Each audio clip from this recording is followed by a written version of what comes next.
ना इधर ना उधर, सीधे मुद्दे पर नजर। और क्या है आज की खबर, आप देखना शुरू कर चुके हैं न्यूज़ 18 पुनीत के साथ। पाकिस्तान भारत के साथ हुए युद्ध के बाद खुद की पीठ थपथपाने और दुनिया में ये दिखाने की भरसक कोशिश में लगा है कि उसने कैसे इस जंग में फतह हासिल कर ली। और अब वो इस कामयाबी के लिए जनरल मुनीर को फील्ड मार्शल बनाकर इनाम भी दे चुका है। लेकिन हकीकत यह है कि पाकिस्तान के भीतर के हालात भी पाकिस्तान खुद सुधार नहीं पा रहा है, बल्कि ये कहा जाए कि लगातार वहां के हालात बिगड़ते जा रहे हैं। खास तौर पर बलूचिस्तान में, जहां पर एक के बाद एक लगातार हमले हो रहे हैं और बलूचिस्तान लिबरेशन आर्मी पाकिस्तान की फौज को लगातार निशाना बना रही है। जाफर एक्सप्रेस से लेकर पाकिस्तानी फौज के लश्कर तक को टारगेट करने के बाद अब खबर सामने आई है कि बलूचिस्तान में स्कूल बस पर एक बड़ा आतंकवादी हमला हुआ, जिसमें 6 बच्चों की मौत हो गई और 38 के करीब लोग घायल बताए जा रहे हैं। एसोसिएट प्रेस के अधिकारियों के हवाले से यह बताया गया कि अशांत दक्षिण पश्चिम पाकिस्तान में एक आत्मघाती कार बम विस्फोट में एक स्कूल बस को निशाना बनाया गया, जिसमें 6 लोगों की मौत हो गई। इसके अलावा 38 लोग घायल हुए, जिनमें कई बच्चे शामिल हैं। पाकिस्तानी मीडिया रिपोर्ट्स के मुताबिक स्थानीय डिप्टी कमिश्नर यासिर इकबाल ने कहा कि यह हमला बलूचिस्तान प्रांत के खुशदार जिले में उस वक्त हुआ जब बस बच्चों को स्कूल लेकर जा रही थी।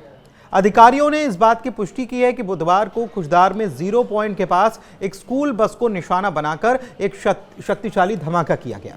दूसरी तरफ खुशदार के डिप्टी कमिश्नर ने कहा कि घायलों को इलाज के लिए CMH खुशदार ले जाया गया, जबकि घटनास्थल से सबूतों को इकट्ठा करने के लिए इलाके को घेर लिया गया है। पाकिस्तान के आंतरिक मंत्री मोहसिन नकवी ने हमले की कड़ी निंदा की और निर्दोष लोगों की मौत पर गहरा दुख जताया। उन्होंने कहा है कि हमारी संवेदनाएं उन बच्चों के शोक संतप्त परिवारों के साथ है जिन्होंने अपनी जान गंवाई। उन्होंने हमलावरों को ऐसा जानवर बताया जो किसी दया के पात्र नहीं है। सबसे बड़ी बात यह है कि बलूचिस्तान पाकिस्तान का वो इलाका है जहां के लोग खुद सरकार के खिलाफ खुलकर सामने आते रहते हैं, जिसमें सोशल एक्टिविस्ट मेहरंग बलूच का नाम सबसे अव्वल नंबर पर नजर आता है। और वहां ऐसे लोगों पर जुल्म ढहाने की सैकड़ों कहानियां सुनने को मिलती है, जिसमें बताया जाता है कि कैसे बलोच लोगों को घर से उठाकर पाकिस्तानी फौज ले जाती है और फिर उनकी लाश तक नसीब नहीं होती। लेकिन अब बलूचिस्तान में जो आतंकी हमला हुआ है वो एक बड़ी साजिश की तरफ साफ इशारा करता है। सवाल ये भी उठता है कि आखिर बच्चों को निशाना बनाने के पीछे किन लोगों का हाथ है और इससे वो क्या हासिल करने की तैयारी कर रहे हैं।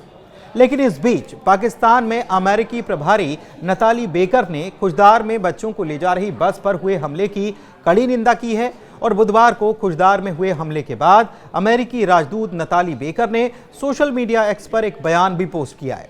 इस बयान में कहा गया है कि हम पाकिस्तान के नेताओं के साथ मिलकर बलूचिस्तान के खुशदार में एक स्कूल बस पर हुए क्रूर और बर्बर हमले की निंदा करते हैं। इसके साथ ही बयान में यह भी कहा गया कि निर्दोष बच्चों की हत्या समझ से परे है। हम उन परिवारों के प्रति दुख व्यक्त करते हैं जिन्होंने अपने प्रियजनों को खो दिया और घायलों के शीघ्र स्वस्थ होने की प्रार्थना करते हैं। बेकर ने अपने बयान में कहा कि किसी भी बच्चे को स्कूल जाते समय डर में नहीं रहना चाहिए। हम पाकिस्तान में उन लोगों के साथ खड़े हैं जो इस हिंसा को समाप्त करने के लिए काम कर रहे हैं। लेकिन अमेरिका के इस बयान में कहीं भी पाकिस्तान की तरफ से बलूचिस्तान में वहां के लोगों के साथ किए जा रहे अन्याय को लेकर जिक्र नजर नहीं आया। वो भी तब जब UN से लेकर तमाम मौकों पर बलूचिस्तान के लोगों की तरफ से उन पर हो रहे अत्याचार पर ध्यान देने की मांग की जाती रही हो।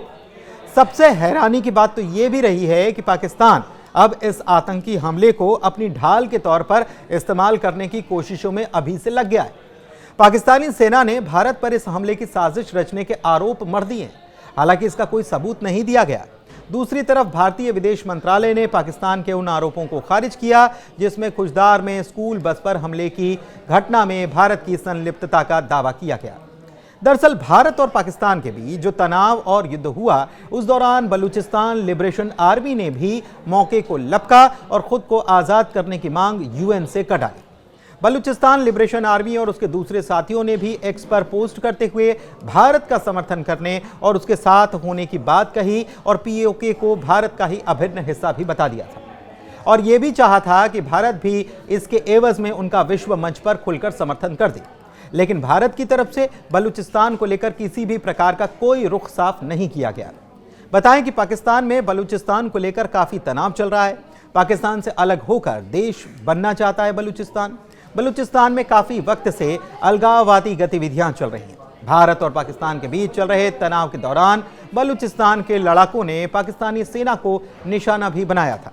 दुनिया जानती है कि पाकिस्तान आतंक का गढ़ रहा है और वो इसे भारत के खिलाफ इस्तेमाल करता रहा है।